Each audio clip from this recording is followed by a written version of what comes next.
ndikwindawo kwi-farming zase-Aida, ndinenkonyana ndafumana lo mhlaba, ndinezo nkonyana zazizalela kulo mhlaba. Ndifike apha kule fama ndilima ngeenkomo, ezinye ke bendiye ndiyozithatha ke ndiyoziboleka ekhaya elalini.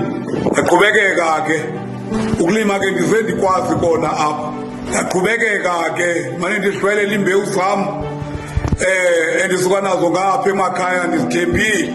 Kodwa apha ndafika kukho itshintsho, ingezizo ezam mbewu ngoku sizilimayo phaa emakhaya, izezinye imbewu ngoku othiwa uyilima idiza lilinye olubona uba lithwala izikhwebu noba zithathu. Senabo naba bantwana baye bekhula ke, abanye ke bahamba ke bosebenza kwezi ndawo, abanye ke ndahlala nabo apha. Kwakho umntana ke lo kuthiwa nguMawanda, zatshintsha izinto.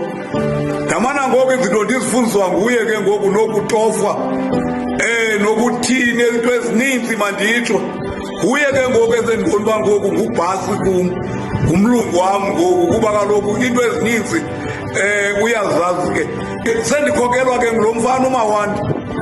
Loo nto leyo ke ngoku indinika ithemba into yokokubana ifama noba sendikhukhile iyaba nomntu.